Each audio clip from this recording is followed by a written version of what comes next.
Fala galera, estamos começando mais um podcast Tech, onde nós falamos sobre tecnologia e hoje o nosso tema são tecnologias que falharam. Fail Tech é o tema de hoje e com certeza tem alguma tecnologia que você já teve a ideia de que seria incrível, que você desejou, esperou, criou expectativa e veio ou com preço exorbitante, incomprável, ou com uma big fail. Meus amigos, eu gostaria de começar com a seguinte pergunta. Quais foram os feios, ou as tecnologias que não deram certo, que mais decepcionaram vocês? Que mais marcou a gente, né? Que mais marcou aí? Negativamente. A ideia é negativamente. Isso. Então, eu tenho uma que é sacanagem, até hoje eu sonho com ela. Eu tinha acabado de comprar um celular, quando eu era mais novo, e aí ele caiu e quebrou a tela. Meu Deus. E aí eu fui pesquisar na internet, e tal, o que eu faria, não sei o quê. Normalmente as pessoas iriam lá e trocariam a tela. Mas só que não, eu tava pensando, querendo um celular que me facilitasse isso.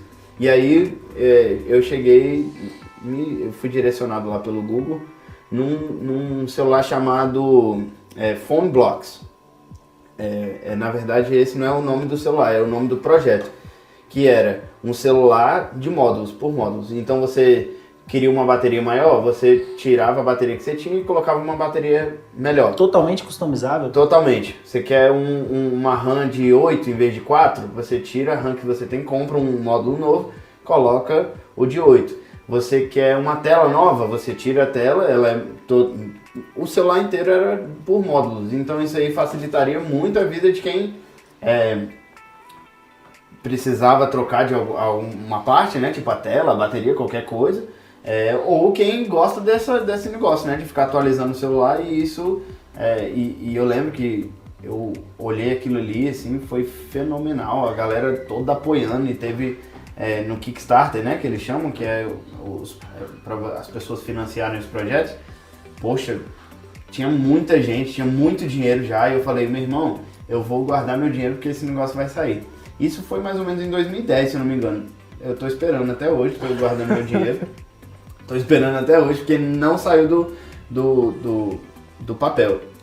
Tiveram alguns outros projetos. Há pouco tempo atrás, se não me engano, foi a Google, que meio que avisou que eles iam continuar com esse projeto e tal, mas nada concreto, não continuou nada e o meu coração tá partido até hoje. O dinheiro ainda tá guardado? Hoje. Não, o dinheiro já foi embora mesmo. Entendi. Era só uma brincadeirinha. Essa questão de decepção é porque a ideia é boa. Você começa a imaginar como você usaria essa tecnologia, como essa tecnologia seria útil na nossa vida. Uhum. Mas a questão é, essa decepção é porque é uma coisa que seria útil geralmente, assim, geral para a sociedade, ou porque você se decepciona? Como é essa forma, como é essa decepção, assim? Então, nesse caso específico, foi pra mim, Foi pra mim, por causa que eu tava com meu celular com a tela quebrada e eu queria um celular que eu pudesse mudar isso. Então a decepção foi realmente muito pessoal. Útil, hoje, era útil pra mim, entendeu? Assim, sendo egoísta um pouco.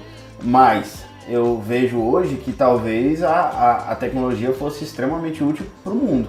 Não sei se a Apple, por exemplo, deixaria ela acontecer. Às vezes, na verdade, o que aconteceu foi isso.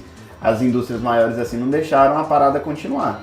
Só que eu vejo que seria um avanço muito grande assim, pra gente. E até a oportunidade de vender mais pra eles, Apesar de que, por exemplo, a Apple todo ano lança celular novo e todo ano as pessoas compram. Então, eu acho que eles não querem perder isso também. Enquanto você falava, fiquei pensando, porque essa coisa da customização é uma tendência. Já é uma coisa tão difundida que fica no imaginário coletivo, assim. Uhum. E se eu pudesse ter uma blusa, um celular, um fone, do jeito, com as peças que eu pudesse escolher?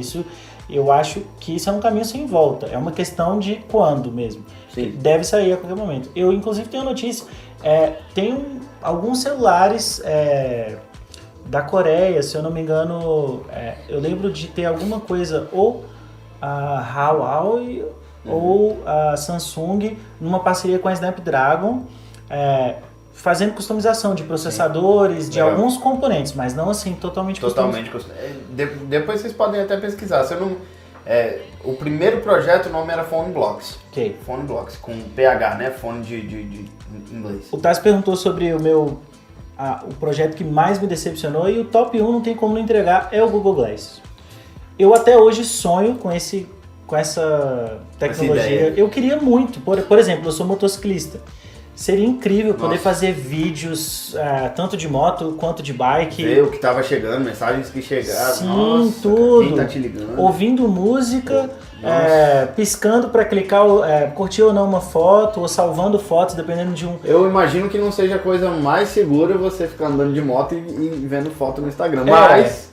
Explica um pouquinho pra gente Então, esse o Google aplicativo. Glass era uma ferramenta que você teria na tela, você teria um display, uma janela dinâmica projetada na lente desse óculos. Então, o Google Glass ele foi muito criticado e ele teve problema, principalmente por conta da radiação que ele emitia muito perto dos olhos, e muitos levantaram dúvidas da segurança da saúde em relação ao produto. Outros críticos acharam o modelo muito desconfortável, inclusive os modelos que foram testados. Se você pesquisar na internet, você vê que ele é realmente meio estranho, assim, né? Ele tem um modelo bizarro. Ele é um pouco cheguei. E é até uma coisa meio nostálgica, assim, porque pensar no Google Glass é pensar que eu poderia ser como o Freeza. Não sei se vocês assistiram Dragon Ball, um desenho muito importante nessa geração, em que tinha um personagem que tinha um óculos que media o poder das pessoas. É o Saiyajin, né? Exatamente. É a tecnologia Saiyajin. Exato. E então o óculos também foi muito criticado porque ele poderia ser visto como uma câmera indiscreta, né? Você está usando o óculos, mas você está ao mesmo tempo filmando uma pessoa que está, sei lá, no banco, numa fila.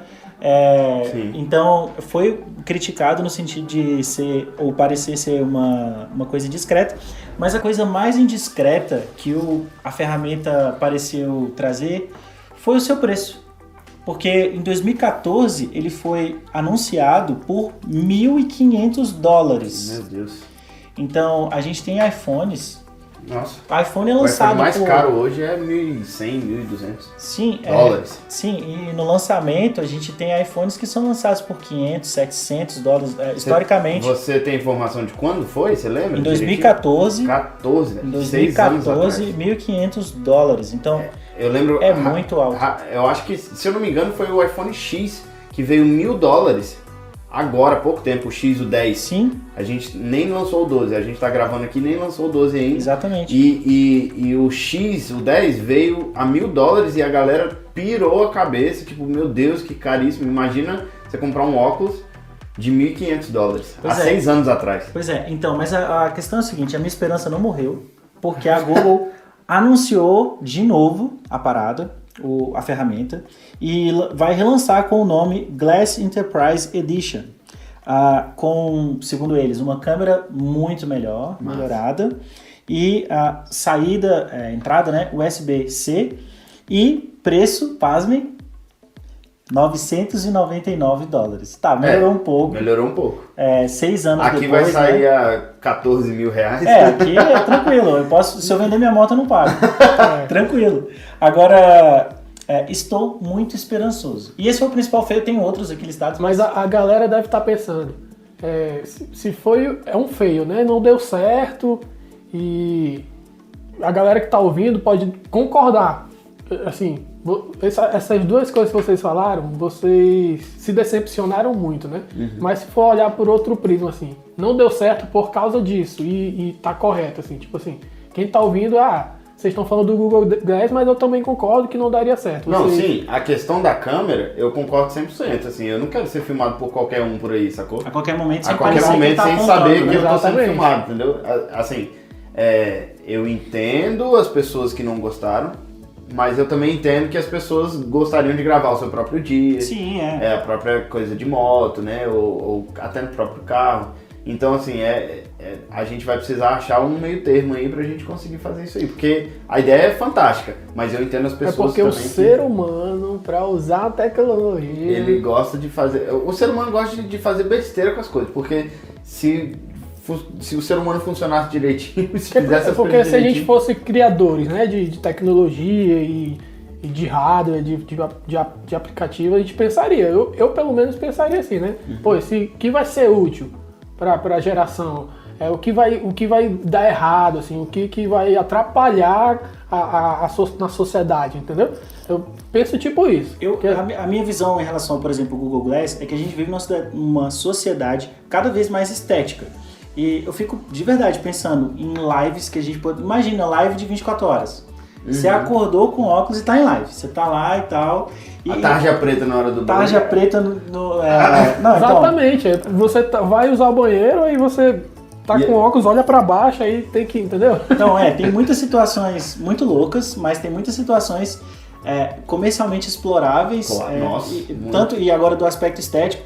Especificamente, imagine alguém que tem um olhar fotográfico com toda a informação de um dia inteiro para poder fazer edições e caminhar nisso. E tá cada vez mais fácil você filmar em HD, por exemplo, você filmar, né, em 1080p. Fácil. Sim. Hoje em dia tá fácil. Você falou da sociedade, uma coisa importante. Vocês já viram Black Mirror? Com certeza. Sim. Então, em vários episódios aparecem... Por isso que é a pergunta, que tem muito a ver, entendeu? Então, em vários episódios aparecem... aparece esse negócio. A galera tem tipo uma lentezinha, né? E aí ele controla ali no dedo de alguma forma. Em alguns episódios o controle é diferente e tal, mas a ideia é que o cara tem tudo filmado, a polícia vai lá e fala assim, então, pra você passar aqui, eu quero que você me mostre as suas últimas 24 horas. E aí ele passa ali, mostra pro policial, e aí se tiver tudo liberado, tá liberado, foi embora. Seria uma boa, né? É uma boa, mas também pode ser uma ruim, né? Pode ser complicado, assim, tanto... Nós somos seres humanos, né? Claro, a privacidade é uma fronteira que vai cada vez mais ser expandida. Sim. Porque por diversas leis, por diversas tendências e assim, cada vez mais aquela frase, quem não deve não teme, ela vai tomar aspectos claros, cinzas, escuros, de todos os sentidos e relativos, né? Então, um dos meus filmes favoritos é um que tem se eu não me engano, chama, não sei se estou confundindo porque é com o mesmo ator, O Homem Bicentenário. Eu não sei dizer se o Homem Bicentenário agora é aquele que tem um robô ou se tem, mas tem um filme do Robbie Williams em que ele quando nasce, ou as pessoas quando nascem nesse filme são colocadas um implante e tudo que a pessoa vê, áudio e vídeo, ela tem um implante e é gravado e é transmitido e no dia da morte era transmitido aquilo. Então, gente, de verdade, eu não vejo a hora disso acontecer. Eu queria muito ter isso. Mas poderia ser hackeado. Não tô nem aí. Eu queria ter o registro. Cara, tem coisas que esses 2 olhos aqui de carne já viram que a humanidade ficaria impressionada. Não, mas assim, por um lado é muito bom, mas por outro é muito ruim também, assim. Sim. Eu fico pensando que a gente perderia muito da nossa liberdade também. Pra mim seria terrível. Se você está sendo vigiado, então você não pode escolher o tempo todo. Né? Eu tô sendo guiado, a minha escolha tá quase sempre sendo guiada pelo que eu acho que as pessoas vão fazer, entendeu? Seria uma cadeia muito, muito firme, assim, bem pesada pra mim. Entendeu? Não sei se vocês concordam, mas assim, vocês acham que pra sociedade, no geral, assim, o Guilherme falou que ele gostaria, eu falei que eu talvez não gostaria. Você acha que pra sociedade nos tornaria... Assim, será que uma tecnologia dessa tornaria a sociedade mais segura, mais apresentável? Pensando no aspecto da virtude, a privacidade realmente evita muitos problemas, mas... Gera outros. Possibilidades positivas e possibilidades negativas. Sim. Não sei se eu consigo pesar isso, não sei se eu consigo... O que eu sei é que o homem é mau. Nasceu mal, historicamente é mau, antropologicamente é mau. E virtude é uma coisa que a gente realmente precisa buscar para desenvolver. E não é todo mundo que está atrás disso. Agora, falando de mim, pode lançar que eu compro. E você, Tassi? A pergunta veio muito nessa questão do Black Mirror, né? E aquele filme Controle Absoluto. Imagina, a tecnologia agora controla o mundo todo, né? Você tem um olho que tudo vê. Por exemplo, se rolasse essa questão, todo mundo ia ter esse óculos que ia absorver a informação do dia a dia geral. Aí ia pra esse programa. Entendeu? Eu tô viajando aqui. Mas eu acho que o ser humano tem meio que esse sonho, assim, né? De ter um negócio que controla tudo. Na minha opinião, ele tá chamando, tá clamando, assim, né? Mas vamos deixar isso pra outra hora. Eu acho que o ser humano tem esse negócio de sempre querer alguma coisa controlando ou alguma coisa assim, e sempre alguma coisa vigiando. É a impressão que eu tenho, pelo menos. Veja aí, galera, se você concorda com isso, pense aí qual a tecnologia que mais te decepcionou e se lá na frente isso ia dar certo mesmo ou não. Comenta aí o que a tecnologia que mais te decepcionou. O outro feio que eu queria comentar é que em 2017, um grupo de empresários lançou uma máquina que era tipo uma Nespresso de suco. Chamava Juiceiro. Então, só para vocês entenderem a perspectiva mundial assim que existia em cima dessa máquina, é que o Google, ou o fundo de investimento do Google, investiu nessa máquina em 2017 $120 milhões.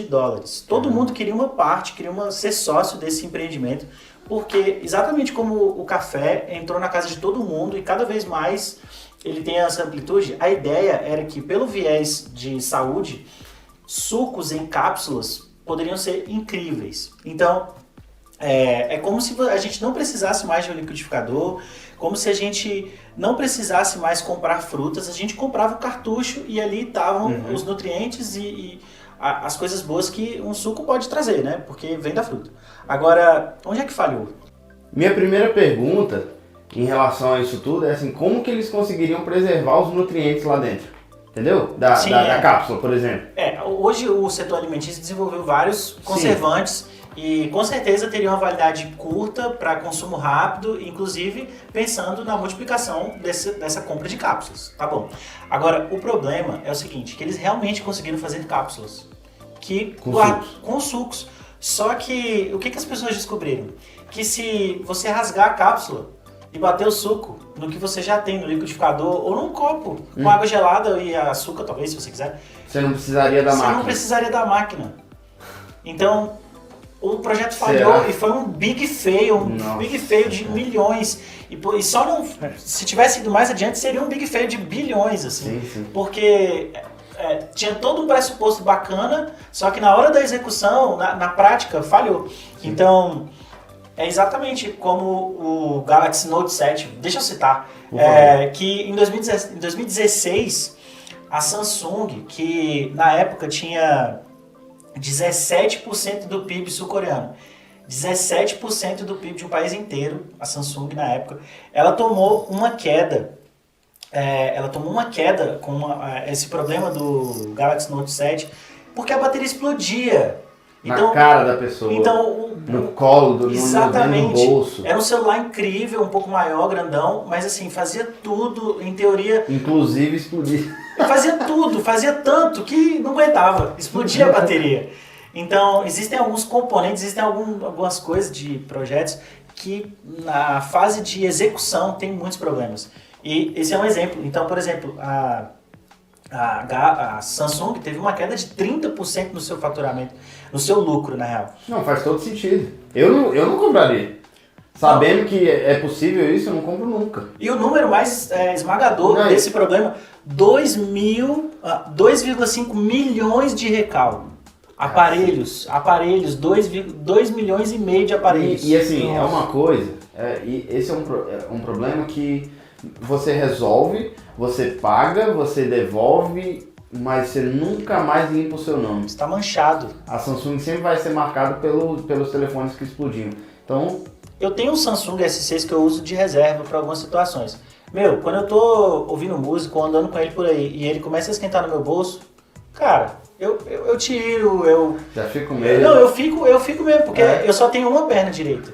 Se ela explodir, meu amigo, pô, que trabalhão. Então, pra mim a Samsung foi marcada, exatamente o que você está falando. Cara, é um aparelho novo, é um aparelho velho, e se essa bateria explodir? Tá maluco? Na cara. Na perna é o mínimo, né? Na frente do seu rosto, assim. Pois é, você tá usando. E assim, a gente entende que acontecem esses erros, né? Mas é uma empresa muito grande. É a Samsung, entendeu? Tipo, na cabeça das pessoas comuns, pelo menos, é a segunda empresa de telefone. Sim, depois sim. da Apple, assim, eu imagino que na cabeça da maioria, né? Da É a população. briga por anos, né? É tipo Messi e Cristiano Isso. Ronaldo, Exatamente. Apple e A Samsung. Samsung. Cristiano Ronaldo é a Samsung, que é a segunda, tá? Só pra deixar claro, o Messi é melhor. E aí, assim, a gente... Mas é incrível, né? É pra gente enxergar, ver que na nossa vida a gente pode fazer o certo muitas vezes. Mas o erro, ele muitas vezes vai marcar a gente e a gente vai ficar até lá na frente com o erro nas costas. E a tecnologia não tá longe disso. A tecnologia faz parte da vida, assim como tudo, né? Um que eu queria falar era o Windows Phone também. Uau. O Windows Phone que teve um hype gigantesco, todo mundo começou a comprar o Windows Phone, eu não lembro qual era. Era a Nokia se Nokia, deu muito isso. mal com o Windows, assim, Cara, acabou com o nome praticamente eles da Nokia. investiram tudo que eles tinham nisso, né? Assim, o Windows Phone, acabou. Acabou, tem o quê? Deve ter uns 5 anos isso. Acabou totalmente. Não sei se vocês... Qual foi a última vez que vocês viram um Windows Phone em algum lugar?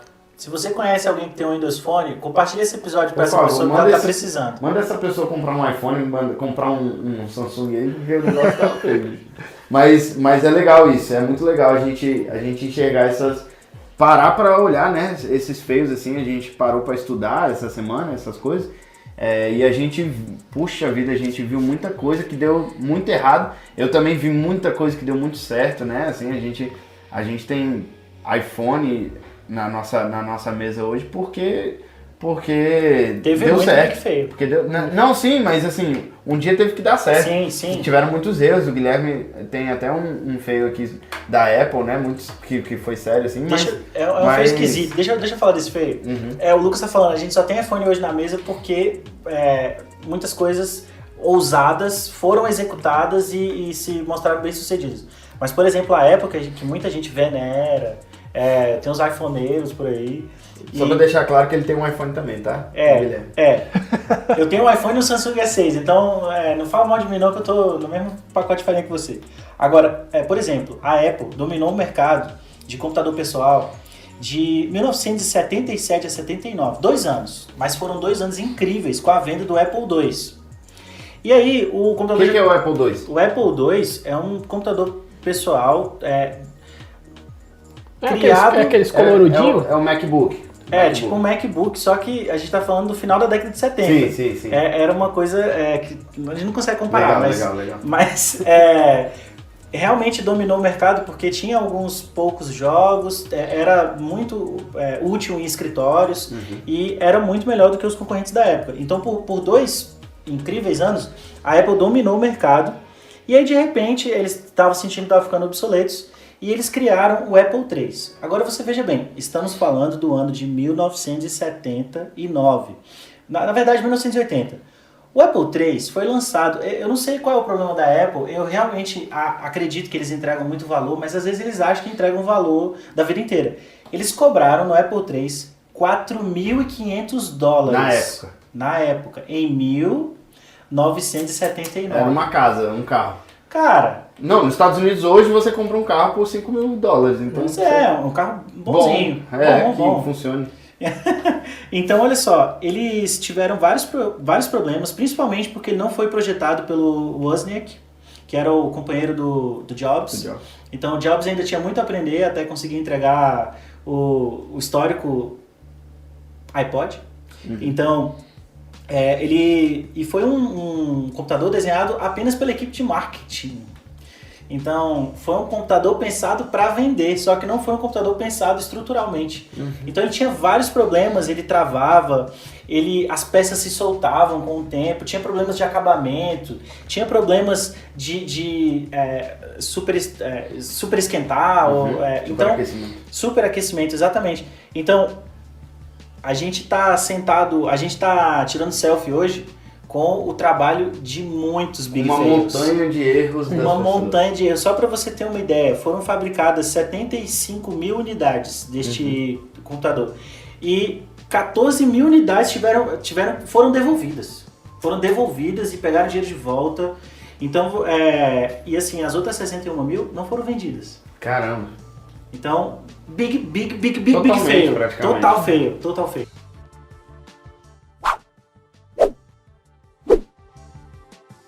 Acho que a gente poderia ficar aqui a tarde toda, né? Falando de alguns feios específicos. Tem na área de o videogame. Microsoft Zune, tem várias coisas, Fire Phone da Amazon, tem Sim. várias coisas que a gente... O videogame da Apple, o Pippin. Tem uma pancada de coisas que a Muita gente coisa. poderia falar. Mas eu acho que a gente podia falar agora sobre as coisas que vão entrar em extinção. O que vocês acham? Então vamos lá, gente. O Lucas levantou essa bola aí de o que vai cair em desuso, né? O que vai cair, o que vai falhar. Então, observando a nova geração, os meninos que eu dou aula, o meu irmão de 13 anos, eu tô muito ligado que o teclado, da forma como a gente vê hoje, ele vai ser ressignificado. A gente teve uma batalha, né, para qual teclado seria o campeão, e muitas pessoas escolheram esse teclado que a gente chama de QWERTY, Isso. que é QWERT, e ele ganhou os nossos corações, e todas as máquinas do mundo hoje têm um teclado QWERTY. Primeiro, eu acho que o teclado físico é um atraso, porque cada vez mais a gente pode utilizar um teclado virtual, e então fico pensando se ter essas teclas à mão realmente vai ser uma coisa que vai se perpetuar. A outra coisa é, os teclados são muito usados para produção de textos e para ativação de funções em jogos. Então eu observo meu irmão que ele joga com teclado, ele não joga com teclado na horizontal, como a gente tem hoje. Ele joga com teclado na vertical, e para ter mais espaço para mouse, para ter mais espaço pro scroll, viajar lá na tela dele, que é cada vez maior e cada vez com mais pixels. Então, a minha percepção é que o teclado está fadado ao fracasso. Essa é a minha profecia. Estou vaticinando aqui, o teclado vai cair. Eu tenho minhas dúvidas, eu não sei se o teclado vai cair, até porque ele é muito uma peça de estética também. A galera gosta de colocar o teclado mais bonitinho, Bluetooth, brilhante, com luzinha. Eu acho difícil cair o teclado, mas o fio já era. O fio do teclado, o fio do mouse. Legal, sim. Os fios eles estão né? indo embora. Vai ser, os fios. assim, o Bluetooth vai ganhar notoriedade aí pra Isso mais de assim, daqui a pouco chega um negócio diferente do Bluetooth e vai ser até melhor, vai ter um tempo de resposta melhor e tal, mas a ideia é essa. A ideia é que os fios acabem. Os fios vão acabar. Essa é a minha primeira profecia. Minha segunda profecia é em relação aos videogames. Não sei se vocês já ouviram falar do Google Stadia. Stadia, né? Em inglês. A gente até comentou aqui que pode até ser um fail. Realmente pode ser um fail, mas... Porque já começou ruim, né? O próprio Google Stadia já começou mal. Por diversos motivos e tal. O beta. Qual é a ideia? Que não seja um videogame físico. Se você compra o controle e aí você tem acesso aos jogos online. Sim. Meio no esquema PSN. Isso, exatamente. Só que você baixa entre aspas, porque você vai entrar lá no seu jogo e lá tem a base de dados lá da Google, você vai acessar aquela base de dados e vai jogar através do... É um console virtual. Um console virtual, exatamente. Entendi. Então você compra só o controle. Joystick, só isso. O restante é tudo pela internet. Deu errado até nos Estados Unidos porque a internet não está dando conta de fazer isso tudo. De carregar tudo isso. Muita gente está com problema nos Estados Unidos. Ele não chegou aqui ainda. Nos Estados Unidos, onde a internet é extremamente, digamos... robusta. Isso, forte, sabe? Aquele negócio já não está dando conta. Você imagina aqui no Brasil. Mas eu fico pensando assim, a tendência é que isso comece a se tornar uma realidade. Nós temos no PS4, por exemplo, na Sony, a PSN, que você entra, você baixa ali e tal, mas a tendência é que o físico comece a ir embora, a desaparecer. E assim, daqui a 20 anos, não é possível que os consoles daquele tamanho, o PS5 hoje vai sair um negócio, um tijolão, um monstro gigantesco. Não é possível que isso continue. Eu imagino que a tendência é que daqui para frente as coisas comecem já estão acontecendo isso, já ficando cada vez mais online, cada vez mais no banco de dados da Google, da Sony, de seja lá quem for, e menos na nossa casa. Eu acho que os consoles, os videogames físicos estão indo Então pro espaço. você aposta na ideia que a Google está lançando, Aposto. só que não agora. Eles não executaram de uma forma ainda, porque ainda está meio que em fase de beta, né? Meio que em fase de teste. Apesar deles estarem vendendo, o que a gente até pesquisou, né, algumas vezes, é que a impressão que a galera tem é que é uma fase de beta que a galera está comprando, sacou? Que eles colocaram à venda para testar. Então, assim, eu acho que vai acontecer e eles estão em fase de teste. E vai acontecer. Daqui para frente, uma hora, as coisas vão ficar digital, online. É isso, pessoal. É isso. Tamo junto. Gostamos. Eu gostei muito dessa conversa. Meus brother aqui, a gente gosta muito desse assunto, né? De tecnologia e tudo mais. A gente vai gravar mais episódios sobre tecnologia e a gente vai continuar trazendo algumas informações novas, algumas informações que a gente tem visto no mercado. Se vocês quiserem falar mais alguma coisa, podem ficar à vontade. Se você está ouvindo esse podcast e ainda não segue o nosso perfil no Instagram ou o nosso canal no YouTube e ainda não ouviu os nossos outros episódios, você tá de brincadeira na tomateira. De brincadeira na tomateira. Tô citando aqui especificamente uma música de, se eu não me engano, Só Pra Contrariar. Não, arte popular. Valeu, galera, pela companhia. Tamo junto. Falou!